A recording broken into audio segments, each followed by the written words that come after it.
मैं तेरे ऊपर जालिम बादशाह मुसल्लत करूंगा, जालिम बादशाह डालूंगा।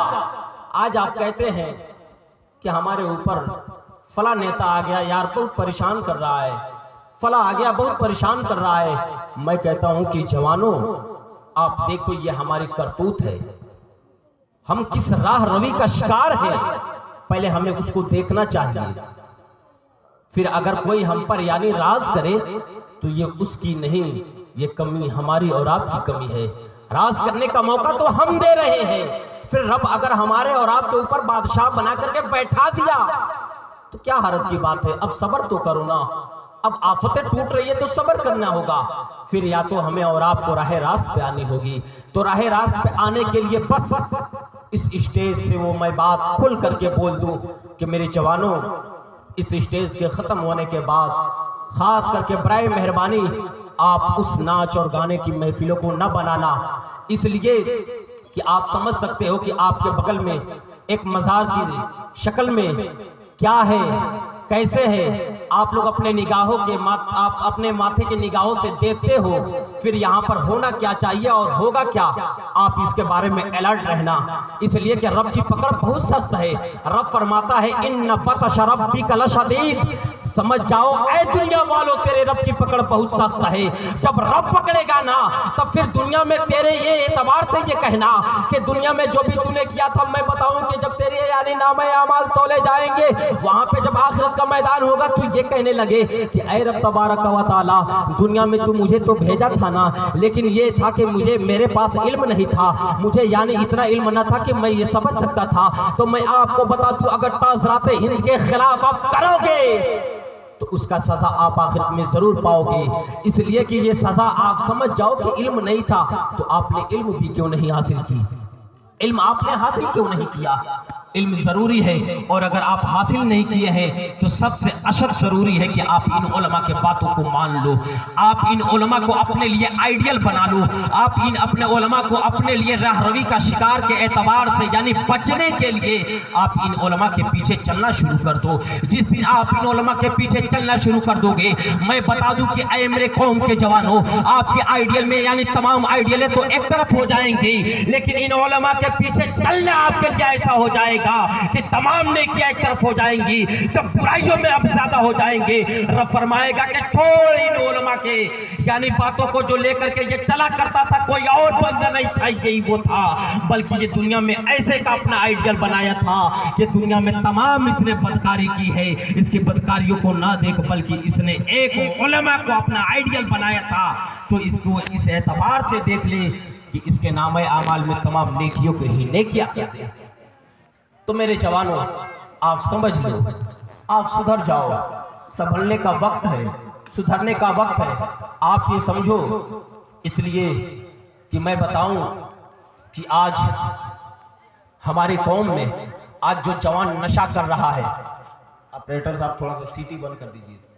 आज अपने कौम में जो जवान नशा कर रहा है, आखिर नशा क्यों कर रहा है, मैं बता दूं खुल करके, उसने किसी से इश्क किया होगा, इश्क का दाग लेकर के अब उसकी ये नतीजा बना दे रहे हैं कि वो नतीजा ये हो रहा है कि वो लेकर के नशा करने वालों की महफिलों में बैठ गए, तश लगाने वालों की महफिलों में बैठ गए। मैं कहता हूं कि ऐ मेरे जवान, तूने इश्क ही ऐसे से क्यों किया कि जिसका यानी दिलदार ही ना मिला, तूने ऐसे से इश्क क्यों किया कि यानी तू नशे करने वालों की महफिलों में जाकर के बैठ रहा है, तूने अपने यानी दिल को ऐसे के पास दिल क्यों लगाया। देख, तुझे अगर दिल लगाना है तो कैसे के साथ दिल लगाना पड़ेगा। मैं बता दूं कि दिल देख, एक यानी वो काले लग के जो बिलाल है, वो जब अपने यानी दिल को दिल लगाते हैं, यानी अपने आप को यानी इश्क के एतबार से उतारते हैं, तो किसी और के एतबार से नहीं बल्कि नबी के बारगाह में अपने इश्क को उनके इश्क से मिलाते हैं, और हाल ये होता है कि काबा उनके कदमों में आता है। ऐ मेरे जवान, तू इश्क ही ऐसे से क्यों करता है। आज तू इश्क तो कर लेता है, और इश्क करने के बाद से आज तू मारे मारे फिर रहा है, और हद तो ये होता है कि तू नशा करना शुरू कर देता है, नशे वालों की महफिलों में बैठना शुरू कर देता है, और उसके बाद से कहता है हमने किसी से इश्क किया था, हमने किसी से दिल लगाया था और हुआ ये कि हमें उसमें नाकामी हो गई। मैं कहता हूँ कि नाकामी क्यों न हो, तुम्हें नाकामी क्यों न मिलेगी जब तूने दिल ही ऐसे से लगाया था। देख यानी दिल लगाने वालों में मैं आपको बता दूं कि वो हजरत अवैस है अपने वक्त का, जब यानी वो नबी से इश्क किए हैं तो सैयदुत ताइफा बना दिए जाते हैं। आपको मैं बता दूं कि जब यानी ये ख्वाजा गरीब नवाज है जब नबी से इश्क किए तो आपको यानी हिंदुस्तान का राजा बना दिया गया। ऐ मेरे जवानों, तू इश्क ही ऐसे से क्यों किया करते हो कि जो तुम्हें नाकामी मिलती है, तर तर के तुम्हें ठोकरे खाना पड़ता है। इश्क तो कर लेते हो लेकिन करने के बाद से तुम नशे वाली बाटलों को अपने हाथ को उठाते हो, अपने ज़बानों तक लेकर के जाते हो, अपने हलक तक उतारते हो। क्या तेरी ज़बानों को इसलिए रब ने पैदा किया था कि तुम नशे वाली चीज को उठा ले और उठाने के बाद से अपने हलक तक उठा ले और उठाने के बाद से हद तो ये होता है, रब फरमाता है कि तेरे ज़बानों को मैंने अल्लाह के कलाम के लिए भेजा था। हुजूर फरमाते हैं कि सुन ले ऐ बंदे मोमिन, तेरे ज़बानों को रब ने जो दिया था ना वो अल्लाह के कलाम के लिए दिया था। तेरे ज़बानों को इसलिए दिया गया था कि तू अपने ज़बान से सूरह यासीन जैसे तलावत को किया कर, सूरह यासीन जैसे सूरह को तिलावत कर, तू सूरह फातिहा जैसे सूरह की तिलावत किया कर, तो यानी सूरह मुल्क जैसे सूरह की तिलावत किया कर। लेकिन आज जवान ये है कि अपने जवानी को ये न समझता है, अपने एतबार से इश्क तो करता है लेकिन ऐसे कि महफिलों में बैठने के अपने आप को काबिल बना देता है। मैं कहता हूं कि आपको ये पता नहीं है कि रब तबारक व तआला ने हजरत मूसा से पूछा कि ऐ मूसा, ऐ कलीम, ये बता कि तू चाहता है। मैं बताऊं कि मुआरिजुन नबुव्वा एक किताब है, मुआरिजुन नबुव्वा में ये है, मुइनुद्दीन लिखते हैं, राइटर है, लिखते हैं, आप फरमाते हैं कि रब ने फरमाया कि ऐ मूसा, आप चाहते हो कि अल्लाह आपसे करीब हो जाए, आप चाहते हो कि अल्लाह आपके जिस्मों में जो जान है उससे भी ज्यादा करीब हो जाए, आप ये चाहते हो कि आपकी रूह से आपकी सांसें जितनी लगी हुई है उससे भी ज्यादा करीब हो जाए। हजरत मूसा कहते हैं कि ऐ मालिको मौला, क्यों ना ऐसा हो जाए कि मैं तेरे करीब हो जाऊं और तू मेरे करीब हो जाए। अल्लाह अकबर। हजरत मूसा जब इतना कह देते हैं, रब तबारक व तआला कहता है कि ऐ मूसा सुन, मैं तेरे करीब उस वक्त तेरे जान से ज्यादा होऊंगा, उस वक्त मैं तेरे सांसों से ज्यादा करीब हो जाऊंगा। जिससे मैं मोहब्बत करता हूँ, जिससे मैं इश्क करता हूँ, तू भी उससे इश्क कर ले। मूसा कहते हैं कि वो कौन है जिससे तू इश्क करता है? रब फरमाता है वो आमिना का लाल मोहम्मद रसूलुल्लाह है जिससे मैं इश्क करता हूँ। ऐ मूसा जा तू उससे इश्क कर ले, जैसे तू इश्क करेगा तेरे जान से ज्यादा मैं करीब हो जाऊंगा, तेरी दुनिया कामयाब तो तेरी आखिरत कामयाब। तो मेरी जवान, ऐसे से इश्क करो कि जान से भी ज्यादा वो करीब बन जाए। आज तो हद यह है कि हम ऐसे से इश्क करते हैं कि नशे वालों की महफिलों में बैठने का हमें मौका मिल जाता है और कहते हैं कि हमें धोखा मिल गई, नाकामी मिल गई, करे तो क्या करें, नशे शुरू कर देते हैं।